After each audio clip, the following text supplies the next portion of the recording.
Nakita natin sa Season 3 ang pagsalakay ng mga monarch at pagpaslang sa mga national level hunter ng buong mundo. Nalaman natin ang katotohanan tungkol sa mga monarch at nagkaroon na din ang ating bida ng ikalawang puso. Sa pagtatapos ng Season 4 si Jinwoo ay dumalo sa International Guild Conference kung saan niya binugbog ang pinakamalakas na national level hunter na si Thomas Andre. At hinamon ang lahat ng pinakamalalakas na hunter sa buong mundo na lalabanan niya silang lahat kung gagawa sila ng masama sa kanyang ama. Samantala, sa Hunter Association Headquarters, habang nakikipagkwentuhan ang chairman sa kanyang asawa, ay bigla na lang lumabas sa kanyang harapan ang Frost Monarch. Matalim ang tingin ni President Go Gun-hee sa Monarch of Frost. Tinitimbang mabuti ng presidente kung makakausap ito ng maayos. Hindi niya namalayan ang pagdating nito kaya maaaring malakas ito.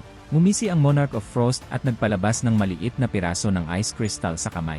Wika nito na matagal nang nakabukod ang lugar sa ibang bahagi ng mundo. Nagulat si President Go Gun-hee sa sinabi nito at akala niya siya ay nananaginip. Walang ano-ano ay bumaon ang ice crystal sa balikat ni President Go Gun-hee at halos mapapikit sa sakit. Mapanuksong tinanong ng Monarch of Frost si President Go Gun-hee kung panaginip lamang ang kanilang pagkikita ay hindi mararamdaman ang sakit. Sumang-ayon ang presidente na hindi panaginip ang paghaharap nila. Nagtanong ang presidente kung sino siya. Napatayo ang monarch at nadismaya na hindi siya nakilala ng presidente. Nagulat si President Go Gun-hee nang magpalabas ng matinding lakas ang Monarch of Frost. Nagsalita si Frost na wala itong balak na makipaglaro pa sa presidente. Sumigaw ito at inutos na magpakita na ang Fragment of Luminosity. Ngumisi si Frost at sinabi na huwag mag-alalang masira ang medium dahil mamamatay at mamamatay rin ang katawan ng presidente. Nagpakawala ang monarch ng malakas na atake. Agad na humanda ang presidente para protektahan ang sarili sa atake. Doon ay tuluyang lumabas ang Fragment of Luminosity na nagtatago sa katawan ni President Go Gun-hee. Tuwang-tuwa si Frost na sa wakas ay muli nang nakita ang Fragment of Luminosity. Muling nagpakawala ng atake si Frost. Pero walang hirap na inilihis ng Fragment of Luminosity ang atake gamit lamang ang isang kamay. Makikita ang pagkabasag ng pader ng opisina. Nagsalita ang Fragment at sinabing hindi na rin masama ang ginawang pagtrap ng Monarch of Frost sa kanyang opisina sa Dimensional Crack. Hindi nito lubos maisip na matagal na natrap ang totoong lakas ng Fragment sa katawan ng mahinang katawan ni President Go Gun-hee. Naging seryoso ang mukha ni Frost at mayabang na ipinaalam na nalaman na nila ang lokasyon ng 7 fragments ng luminosity at 2 na ang kanilang napatay. Imbes na matakot, matapang na hinamon ng Fragment ang kalaban. Hindi makapaniwala si Frost na piniling lumaban ng Fragment of Luminosity sa kabila ng mahina nitong kalagayan. Nagsimula ang labanan sa pagitan ng Monarch of Frost at Fragment of Luminosity. Sumugod ang Fragment at umamba ng malakas na suntok. Agad na nagpalabas ng Ice Sword ang Monarch of Frost at umatake sa Fragment of Luminosity.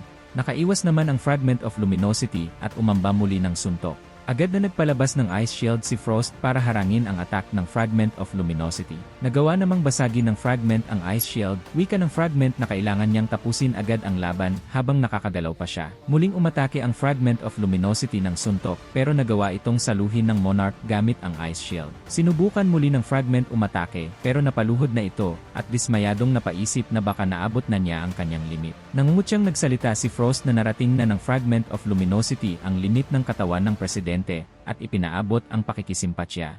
Mabilis na kumilos si Frost at sinaksak sa dibdib ang Fragment of Luminosity. Lumabas ang dugo sa bibig ni President Go Gun-hee. Walang awang nagsalita si Frost at sinabing kung sa loob ng 1 o 2 taon pa bago makahanap ng bagong medium ang Fragment of Luminosity ay nagawa na nilang mawasak ang mundo bago pa ito makabalik. Mas ibinaon ng Monarch of Frost ang Ice Sword at sinabing ang malaking pagkakamali ng Fragment of Luminosity ay ang protektahan ang mundo. Ngumisi naman ang Fragment at buong lakas na hinigit paalis ang Ice Sword. Wika nito na hindi naman siya nakipaglaban ng walang rason. Kagaya ng hindi nila pag-aakalang mahahanap siya ng mga monarch, ay mayroon ring hindi napansin ang Monarch of Frost. Naguluhan si Frost sa sinabi nito. Agad na nagpakawala ang Fragment ng malaking bola ng apoy.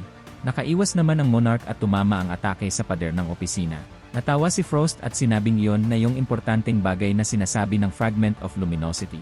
Ngumisi ang Fragment bilang pagsang-ayon at makikita ang unti-unting pagbasag ng pader. Mapangutyang nagsalita si Frost. Wika nito na wala namang magagawa ang pipitsuging atake nito. Sumigaw ang Fragment at sa isang iglap ay lumabas sa butas ang isang Shadow Warrior. Sinundan ng tingin ng Monarch of Frost ang Shadow Warrior at naguguluhan kung paanong ang isang Shadow ay magagawang lumaban sa kanya. Nagulat ang Monarch of Frost nang makakita ng isang afterimage at agad na sumugod palabas. Inatake ni Frost ang Shadow Soldier. Pero may isang malakas na puwersa ang biglang dumating at pinigil ang Ice Sword ng Monarch gamit lamang ang isang kamay. Gulat na gulat ang Monarch of Frost nang makita si Jinwoo. Mga bro, 500 likes ang goal natin sa video na ito. Nakaka 20,000 views ang videos natin.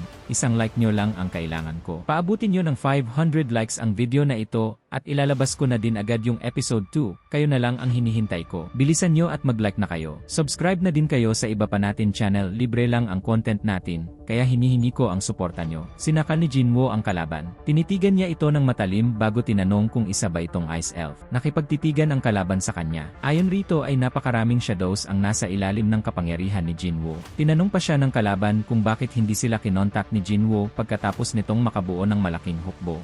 Biglang naalala ni Jinwoo ang Ice Elf na hindi niya nakuha noong nakipaglaban siya sa loob ng Red Dungeon. Humigop ng hangin ang Ice Elf at sa isang iglap ay bumuga ito ng yelo. Mabilis na napaatras si Jinwoo at pumatong sa yelong ginawa ng Ice Elf. Iyon na lang ay nahuli nito ang kananyang kamay. Napaisip si Jinwoo habang nakatitig sa Ice Elf. Iniisip niya na ang kalaban ay isang magic user type. Ginamit ni Jinwoo ang lakas niya para matanggal sa yelo ang kanang braso.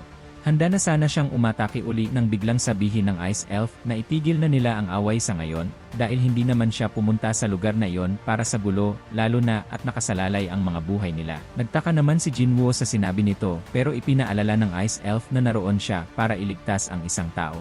Hindi sana ito papansinin ni Jinwoo kung hindi lang sumagi sa isip niya na ito ang ant na ibinigay niya sa chairman. Doon niya naalala ang chairman na bihag ng Ice Elf. Napatingin siya sa building kung saan naroon ang chairman at nakakulong. Ngumisi naman ang Ice Elf at tinanong si Jinwoo kung sino ba ang uunahin nito ang pagligtas sa chairman o ang kalabanin siya. Ginamit niya ang authority of the ruler, ngunit hindi ito tumalab sa lakas ng puwersa ng kanyang kalaban. Ngumisi pa ang kalaban niya bago inatake ang chairman na nasa loob ng building. Mabilis na kumilos si Jinwoo upang mapigilan ang pagtama ng atake ng Ice Elf sa building. Nakita yon ng kalaban niya kaya naman ay nag-open ito ng dungeon para sana umalis na pero nakita yon ni Jinwoo. Agad niyang ginamit ang skill niyang Dagger Rush para pigilan ang kalaban sa pag-alis nito. Nagawa naman niyang pigilan ang pag-alis nito dahil tinamaan ito ng tira niya. Napaaray ang Ice Elf bago sinabing isa lamang vessel si Jinwoo kaya wala itong karapatan na sugatan siya.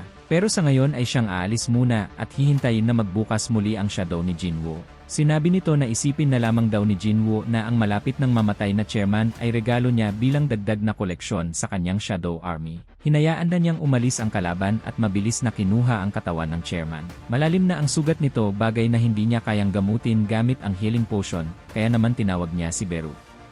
Lumabas naman ito at kaagad siyang tinanong kung may kailangan ba siya. Marahas na sinabi ni Jinwoo na kailangan i-save ni Beru ang chairman kahit na ano pa ang mangyari. Ginawa naman ni Beru ang inutos nito, ngunit ang healing power niya ay hindi tumatalab sa chairman. Napaisip si Jinwoo kung gagana ba ang Holy Water of Life sa chairman at akmang gagamitin na niya ito nang pigilan siya ng matanda. Sinabi nitong pinuntahan siya ni Jinwoo doon para iligtas at sapat na yon sa kanya.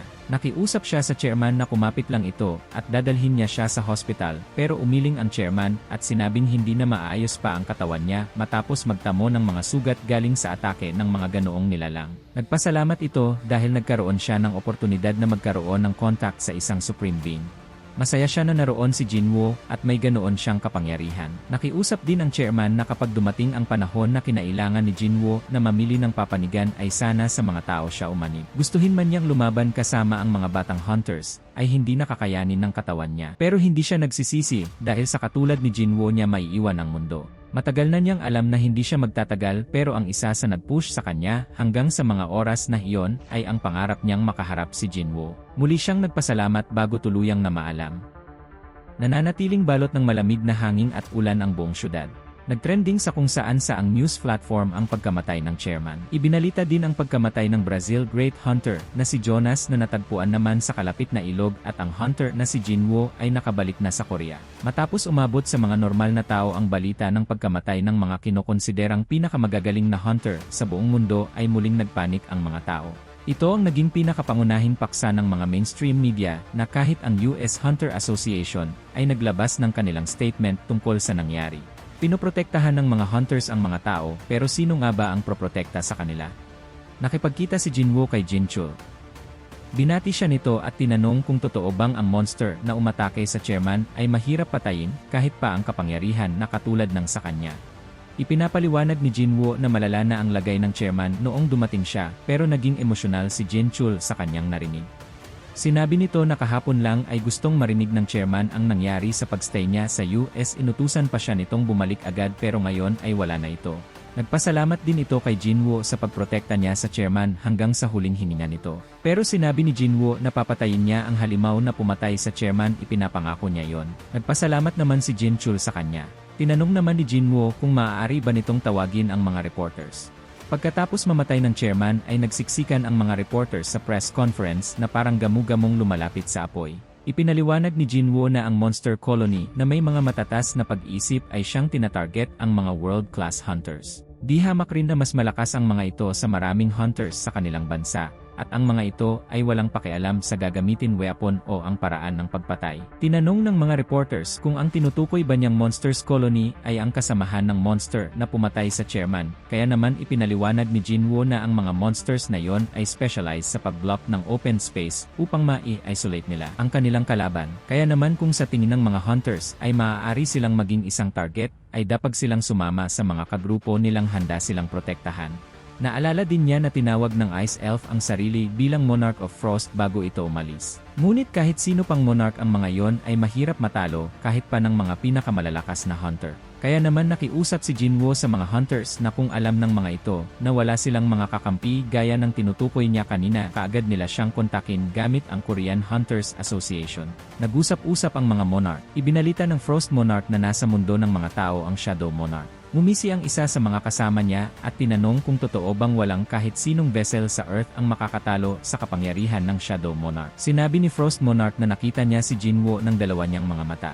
Ang sabi ni Frost ay siya na ang bahala dito kung tutulungan siya ng mga kasama. Hindi pumayag ang isa at sinabing isang pagpapakamatay ang makipaglaban kay Jinwoo. Ang Shadow Monarch ang isa sa pinakamalakas sa siyam na monarch. Hintayin na lang daw nila ang Monarch of Destruction at ang pagbabalik ng Dragon King.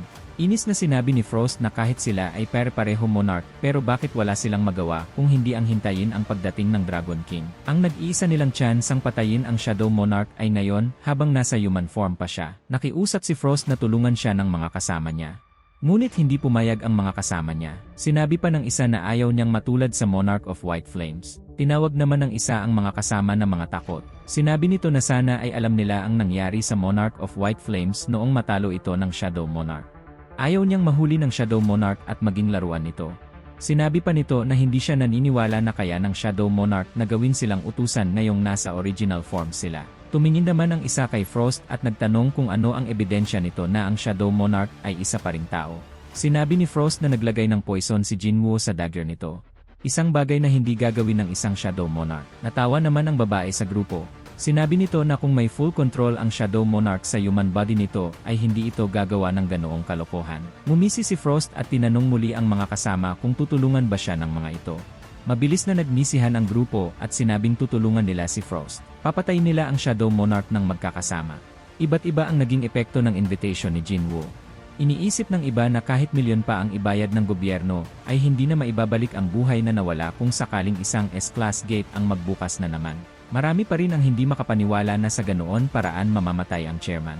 Nakatayo sa isang building si Jinwoo habang iniisip ang naging enkwentro niya sa Frost Monarch. Hindi niya masense ang power nito sa paligid kaya naman naisip niya na ang method niya ay umepekto. Noong nakalaban niya ito ay nasa original form ang Frost Monarch. Ayon din sa sinabi ng Giant sa kanya, ay lahat ng monarch at rulers ay nasa original form at hindi maaaring maging shadow soldiers. Hindi naman problema yon para kay Jinwoo habang siya ang hunter. Nagkaroon ng pagpupulong ang mga tao sa Hunters Association matapos ang isang linggo na mabakante ang posisyon ng chairman. Sinabi ng mga ito na kailangan na nilang maghanap ng successor sa posisyon ng chairman. Ngayon wala na ito ay halos lahat ng 5 guild ay nawalan ng leader, kaya naman nag-aalala sila kung sino ang kokontrol sa mga guild. Tinanong naman ng isa na kung ang sinasuggest nito ay mag-hire sila ng isa pang S-rank hunter, ay hindi basta-basta dahil ito mahalaga sa kanila. Hindi sila pwedeng basta-basta mag-invite ng outsider. Ang isa naman ay nirecommend si Woo Jin-chul bilang bagong presidente dahil madalas ito ang kasama ng chairman sa paglutas at pagdesisyon ay maaaring may alam na ito sa paghahandle ng organisasyon. Wala din naman rule na required na S-rank ang maging leader at nakita na nila kung paano mamahala si Jin-chul sa party. Ngunit tumanggi si Jin-chul dahil marami daw siyang mga pagkukulang para maging isang pinuno at marami ang mga fit para sa posisyon na yon. Isa pa ay para sa kanya ay bata siya para sa posisyon na yon. Hindi niya maintindihan kung bakit sa dinami-rami ng mga managers at directors na nagtipon-tipon doon ay siya ang gusto ng lahat. Naniniwala naman ang ilan na fit si Jin-chul sa posisyon, lalo na dahil wala silang puwersa para patakbuhin ang halos lahat ng forces sa Korea, ngunit kaya yon ni Jin-chul. Hindi nila pinipilit ang lalaki pero tinanong nila kung kinokonsidera ba nito ang posisyon. Tumango naman ang lalaki at sinabing kinokonsidera niya ang posisyon.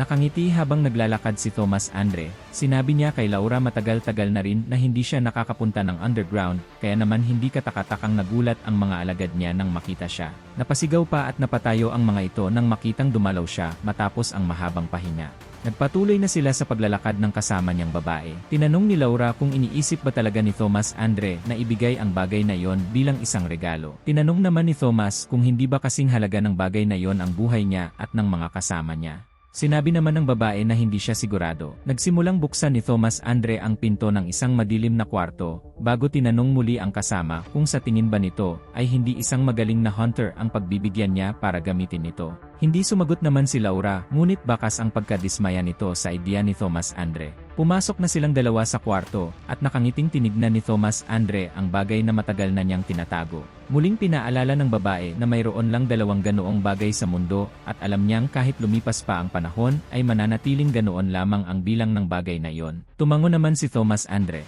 Mukhang desidido na ito sa balak niyang gawin. Ngumisi si Thomas Andre at sinabing iyon nga ang dahilan kung bakit ibibigay niya iyon. Hindi magandang isipin na ang best weapon in the world ay nakatago lang at nangungolekta ng dumi. At dito na nagtatapos ang Season 4 Episode 1 ng Solo Leveling. Panoorin nyo na din ang Episode 2, ilalagay ko na yon sa ating channel.